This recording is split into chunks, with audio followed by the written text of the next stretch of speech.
Hello everyone, Assalamu alaikum. Welcome to our master official YouTube channel Farhad Hasan and in today's brand new video. তো আজকের topics আপনারা কিভাবে সঠিক নিয়মে একটা নির্ভুলভাবে ট্রাস্টওয়ালেট অ্যাকাউন্ট ওপেন করবেন এই বিষয়টা নিয়ে। তো আপনি যদি আমাদের ইউটিউব চ্যানেলে নতুন হয়ে থাকেন সেক্ষেত্রে অবশ্যই ইউটিউব চ্যানেলটাকে সাবস্ক্রাইব করে দিয়ে পাশে থাকা বেল আইকনটাতে প্রেস করে অল করে দিয়ে আমাদের ইউটিউব চ্যানেলের সাথে অ্যাড হয়ে নেবেন। যেহেতু আপনি সঠিক নিয়মে একটা ট্রাস্টওয়ালেট ওপেন করতে যাচ্ছেন সেক্ষেত্রে অবশ্যই আপনাকে অ্যাপসটা ডাউনলোড করে নিতে হবে। সুতরাং আপনি যদি একজন iPhone ইউজার হয়ে থাকেন সেক্ষেত্রে আপনি এটা পেয়ে যাবেন Apple স্টোরে। আর আপনি যদি একজন Android ইউজার হয়ে থাকেন সেক্ষেত্রে আপনি এটা পেয়ে যাবেন Play স্টোরে। তো আমি যেহেতু একজন Android ইউজার সেক্ষেত্রে আমি Play স্টোর থেকে অ্যাপসটা ডাউনলোড করে নিব। তো তার জন্য সার্চ বারে এসে আমরা হচ্ছে ট্রাস্ট ওয়ালেটটা সিলেক্ট করব। TRUST ট্রাস্ট WRLLET ওয়ালেট লিখার সাথে সাথে আমাদের সামনে উপরে চলে আসবে ট্রাস্ট ওয়ালেটের হেডলাইনটা এবং আমরা এখানে প্রেস করার সাথে সাথে আমাদের সামনে কিন্তু ট্রাস্ট ওয়ালেটটা চলে আসবে এবং হাতের ডান সাইডে লেখা থাকবে ইনস্টল। তো যেহেতু আমার এখানে ইনস্টল করা আছে সেক্ষেত্রে আমার এখানে আপডেট দেখা যাচ্ছে। তো অবশ্যই এখানে আপনি ইনস্টল করে নেবেন। ইনস্টল করলে এটা কিন্তু আপনার ফোনে ইনস্টল হয়ে যাবে এবং আপনি ইনস্টল করার পরবর্তীতে ভিতরে প্রবেশ করার পরবর্তীতে আমরা এখানে দেখতে পারবো গেট স্টার্ট নামক একটা লেখা। আমরা গেট স্টার্টে একটা ক্লিক করব। এখানে কারো আসে হচ্ছে মাঝে মধ্যে ক্রিয়েট নিউ ওয়ালেট। তো যার যেটা আসবে অবশ্যই সেটাই ক্লিক করতে হবে। ক্লিক করার পরবর্তীতে আমরা একটু ভিতরে প্রবেশ করব। করার পরবর্তীতে এখানে আমরা দেখতে পারবো ক্রিয়েট নিউ ওয়ালেট। যেহেতু আমরা হচ্ছে আমাদের অ্যাকাউন্টটা নতুনভাবে তৈরি করতে যাচ্ছি তো অবশ্যই আমরা এখানে ক্রিয়েট নিউ ওয়ালেটে প্রেস করে দিব। প্রেস করার পরবর্তীতে এখানে হাতের ডান সাইডে উপরের দিকে লেখা পাবো আমরা ক্রিয়েট নামক যে অপশনটা ১ নাম্বারে। অবশ্যই হচ্ছে আমরা আমাদের ক্রিয়েট একটা ক্লিক করব। করার পরবর্তীতে আমাদের করণীয় হবে স্কিপে ক্লিক করা। তো স্কিপে ক্লিক করবেন। সেম ভাবে স্কিপে ক্লিক করার পরবর্তীতে আপনার সামনে আসবে হচ্ছে ৬ টা পাসওয়ার্ড। এই পাসওয়ার্ডটা আপনার অ্যাকাউন্টের ভিতরে প্রবেশ করার জন্য আপনাকে দিতে হবে। তো অবশ্যই এই পাসওয়ার্ডটা আপনাকে মনে রাখতে হবে। কারণ আপনি যখন আপনার ইন্টারন্যাশনাল ব্যাংক অ্যাকাউন্টের ভিতরে প্রবেশ করবেন তখন কিন্তু আপনাকে পাসওয়ার্ডটা দিতে হবে যেভাবে আমরা আমাদের বিকাশ নগদে প্রবেশ করার সময় পিন কোডটা দিয়ে থাকি। তো এখানে আমি সিম্পল ভাবে ১, ২, ৩, ৪, ৫, ৬ দিয়ে দিলাম। ইতিমধ্যে কনফার্ম করার জন্য আরো একবার পাসওয়ার্ডটা চাচ্ছে সঠিক পাসওয়ার্ড। তো আমি সঠিক পাসওয়ার্ডটা আরো একবার দিয়ে দিব ২, ৩, ৪, ৫, ৬। দেওয়ার পরবর্তীতে আপনাদের ফোনে যদি ফিঙ্গারপ্রিন্ট অপশন থাকে তাহলে অবশ্যই কনফার্ম করবেন এবং আপনার ফোনের ফিঙ্গারটা দিয়ে দিবেন। আর যদি ফোনে ফিঙ্গারপ্রিন্ট অপশন না থাকে তাহলে অবশ্যই এটা স্কিপ করে দিবেন। ওকে? তো অলমোস্ট আমাদের ইন্টারন্যাশনাল ব্যাংক অ্যাকাউন্টটা কিন্তু অলরেডি ডান হয়ে গেছে। তো ইতিমধ্যে আমাদের ছোট আরেকটা করণীয় আছে। সেটা হচ্ছে যে আমাদের ম্যানুয়াল নামক একটা অপশন আছে এটাকে ব্যাকআপ দিতে হবে। তো কিভাবে ব্যাকআপ দিব দেখেন। আপনি যখন এখানে একটা অ্যাকাউন্ট ক্রিয়েট করবেন ট্রাস্ট ওয়ালেটটা করার পরবর্তীতে আপনার সামনে এরকম একটা ইন্টারফেস শো করবে। যেমন এখানে আপনার লেখা আছে মেন ওয়ালেট 1। তো আপনার সামনে হচ্ছে এইটা এই সাইডেও থাকতে পারে আবার অনেকের ক্ষেত্রে কিন্তু এটা আমাদের মাঝেও থাকতে পারে। তো যার যেখানে থাকবে অবশ্যই হচ্ছে সেখানে একটা প্রেস করতে হবে। দেখেন সর্বপ্রথম আপনাকে প্রেস করতে হবে নামের উপরে মেন ওয়ালেট 1 নামক এই নামটার উপরে। তো ক্লিক করার পরবর্তীতে এখানে আপনি পাবেন হচ্ছে 3 ডট অপশন। তো 3 ডটে একটা ক্লিক করতে হবে আপনাকে। করার পরবর্তীতে দেখতে পাবো আমরা এখানে আমাদের ২ শো করতেছে ম্যানুয়াল। ম্যানুয়াল নামক একটা অপশন এখানে শো করতেছে এবং এখানে ব্যাকআপ নামক একটা অপশন শো করতেছে। তো আমরা এখানে সেম ভাবে আমরা ব্যাকআপ নাও তে একটা ক্লিক করব। ক্লিক করার পরবর্তীতে এখানে আমাদের কাছে ৩ টা টিক অপশন চাচ্ছে সঠিক কথা বলার জন্য। তো আমরা অবশ্যই এখানে ৩ টা টিক মার্ক দিয়ে দিব সঠিক নিয়মে। ৪ টা টিক মার্ক দিয়ে দেব। ওকে? তো ৩ টা টিক মার্ক দিয়ে দেওয়ার পরবর্তীতে কনফার্ম এ একটা প্রেস করব। তো দেখেন কনফার্ম এ প্রেস করার পরবর্তীতে আপনাদের সামনে কিন্তু সেম ভাবে এরকম ১২ টা পাসওয়ার্ড শো করবে।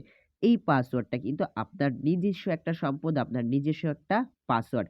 এই পাসওয়ার্ডটার মাধ্যমেই কিন্তু আপনার এই অ্যাকাউন্টের সিকিউরিটি থাকবে এবং আপনার এই অ্যাকাউন্টটা যদি কখনো হারিয়ে যায়, কখনো যদি লগ আউট হয়ে যায় সেক্ষেত্রে আপনি এই পাসওয়ার্ড দ্বারা কিন্তু আপনি আবারও লগইন করে নিতে পারবেন আপনার অ্যাকাউন্টটা। তো এই পাসওয়ার্ডটা কিন্তু আপনি কখনোই কারো সাথে শেয়ার করবেন না। আপনি যে ব্যক্তির মাধ্যমে আসছেন মূলত তাকেও আপনি এই পাসওয়ার্ডটা দেখাবেন না। এই পাসওয়ার্ডটা শুধুমাত্র হচ্ছে আপনার নিজস্ব একটা আলাদা সম্পদ, আপনার অ্যাকাউন্টের হাই সিকিউরিটি নামক একটা পাসওয়ার্ড। তো এই পাসওয়ার্ডটা আমরা কখনোই কারো সাথে শেয়ার করব না। ওকে? তো এখানে আসার পরবর্তীতে নিচে আমরা দেখতে পাবো হচ্ছে কনফার্ম নামক একটা অপশন। তো আমরা অবশ্যই কনফার্ম একটা ক্লিক করব। কনফার্মে ক্লিক করার পরবর্তীতে এইখানে আমাদেরকে এই পাসওয়ার্ডগুলা মিলিত করতে হবে। ওকে? পাসওয়ার্ডগুলা মিলিত করতে হবে। কিভাবে মিলিত করব? তো আমি যদি আবার আমার ১ম জায়গাটাতে চলে আসি, তাহলে আপনাদেরকে কি করতে হবে? এটা যেহেতু আপনাদের নিজস্ব একটা পাসওয়ার্ড, আপনাদের নিজেদের একটা সম্পদ, তো ওই ক্ষেত্রে এটা কিন্তু আপনাদের খাতায় লিখে রাখতে হবে।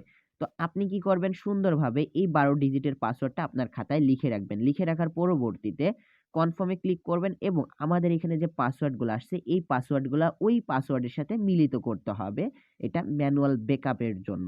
তো আমরা এখানে দেখতে পাবো আমাদের ১ম এ লেখা আছে ওয়ার্ড নাম্বার 1, ঠিক আছে? ওয়ার্ড নাম্বার 1 লেখা আছে।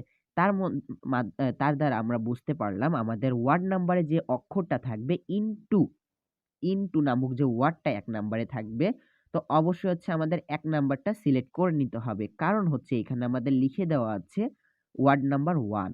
তার মানে হচ্ছে কি আমাদের ১ নাম্বার ওয়ার্ডের ওয়ার্ডটা এখানে মিলিত করতে হবে। যেহেতু এখানে ইনটু দেওয়া আছে সেক্ষেত্রে আমরা এখানে ইনটুটা প্রেস করব। এবং পরবর্তীতে দেখব আমাদের এখানে আরেকটা কি কথা বলা হয়েছে আমাদের ৪ নাম্বার। মিলিত করতে বলছে কোনটা? ১, ৪, ৭ এবং হচ্ছে কি ১০। এখানে যে নাম্বারটা দেওয়া থাকবে আমাদের শুধুমাত্র হচ্ছে ওই নাম্বারটাই এখানে মিলিত করতে হবে। সুতরাং আমাদের ১ নাম্বার ওয়ার্ডে ছিল কি ইনটু। তো আমরা অবশ্যই ইনটুতে প্রেস করব। আমাদের ৪ নাম্বার ওয়ার্ডটা কি ছিল? অ্যাবসেন্ট। অ্যাবসেন্টে প্রেস করব। সেম ভাবে এইভাবে আমাদের ৭ নাম্বারে যেটা থাকবে সেটা প্রেস করতে হবে। ১০ নাম্বারে যেটাই থাকবে সেটাই প্রেস করতে হবে। ওকে? তো ৭ নাম্বারে যেটা ছিল, ১০ নাম্বারে যেটা ছিল আমরা সেম ভাবে হচ্ছে ওইটাই প্রেস করে দিব। প্রেস করে দেওয়ার পরবর্তীতে এটা দেখেন আমাদের মিলিত হবে। অবশ্যই একটা করে ওয়ার্ড এখানে মিলিত হবে। ওকে? এবং আমরা নিচের দিকে যদি একটু লক্ষ্য করি আমাদের নিচে একটা কনফার্ম নামক একটা অপশন পাবো। আমরা অবশ্যই কনফার্ম এ একটা ক্লিক করব। করার পরবর্তীতে দেখেন আমাদের ম্যানুয়ালটা কিন্তু ব্যাকআপ দেওয়া হয়ে গেছে। এখন আমাদের মাঝে কিন্তু আরেকটা ছোট কাজ আছে। সেটা হচ্ছে আমাদের ক্রিপ্টো সিলেক্ট করতে হবে। যেহেতু আমরা এখান থেকে ডলার আর্নিং করব সেক্ষেত্রে আমাদের অবশ্যই আমাদের যে ডলারটা ওইটা আমাদেরকে সিলেক্ট করে নিতে হবে। তো আপনি এখানে সেম ক্যাটেগরিতে আসবেন। আসার পরবর্তীতে ম্যানেজ ক্রিপ্টোতে একটা ক্লিক করবেন। ম্যানেজ ক্রিপ্টোতে ক্লিক করার পরবর্তীতে আপনাদের সামনে এখানে অপশন আসবে। তো আমরা এখানে কি করব? বিএনবি নামক অপশনটা সার্চ করব। বড় হাতের বিএনবি। তো দেখেন আমি বিএনবি যখন এখানে সার্চ করছি, করার পরবর্তীতে আমার সামনে কিন্তু বিএনবি অপশনটা চলে আসছে, বিএনবি স্মার্ট চেইন। ওকে? দেখেন আমার সামনে কিন্তু বিএনবি অপশনটা চলে আসছে। তো আপনাদের এটা কিন্তু অফ করা থাকবে। অবশ্যই এটাকে কি করতে হবে? অন করে নিতে হবে। দেখেন এটা কিন্তু বর্তমানে অফ আছে। এটাকে কি করতে হবে? প্রেস করে আপনাকে অন করে নিতে হবে। ওকে? এবং নেক্সট আমাদের আরো একটা ক্রিপ্টো আছে সেটা হচ্ছে আমাদের ইউএসডিটি। ওকে? এটাকে আমরা আবার ক্লিক করব বড় হাতের ইউএসডিটি। ইউএসডিটি যখন লিখবো, লেখার পরবর্তীতে দেখবেন আপনাদের সামনে কিন্তু চলে আসবে আমাদের ইউএসডিটির কয়েনটা। সরি এটা না, মূলত হচ্ছে এইটা ইউএসডিটি। ঠিক আছে? ইউএসডিটি অবশ্যই এখানে বিএনবি লেখাটা দেখে নিবেন। অবশ্যই বিএনবি লেখাটা থাকবে। তো এইখানে আপনি কি করবেন? এটা অন করে দিবেন। অন করে দেওয়ার পরবর্তীতে কিন্তু আপনার অ্যাকাউন্টে আপনার ডলারটা সম্পূর্ণ চলে আসবে। আমাদের যে নির্দিষ্ট ডলারগুলা আছে, ডলারগুলা কিন্তু এখানে চলে আসবে। ওকে? আমাদের সামনে কিন্তু ডলারটা চলে আসবে দেখেন। আমাদের এখানে অলমোস্ট কিন্তু আমরা যে ২ টা কারেন্সি নিয়ে কাজ করি, কারেন্সি ২ টা এখানে চলে আসছে। তো এই ছিল হচ্ছে আমাদের মূলত কিভাবে নতুন নিয়মে ট্রাস্ট ওয়ালেট সেটআপ করতে হবে এবং আপনাদের সেটআপ কিন্তু অলরেডি ডান হয়ে গেছে। তো আশা করি সকলেই বিষয়টা বুঝতে পারছেন। তো সবাই ভালো থাকবেন, সুস্থ থাকবেন এবং আমাদের মাস্টার টিমের সাথে কানেক্টেড থাকবেন। আসসালামু আলাইকুম।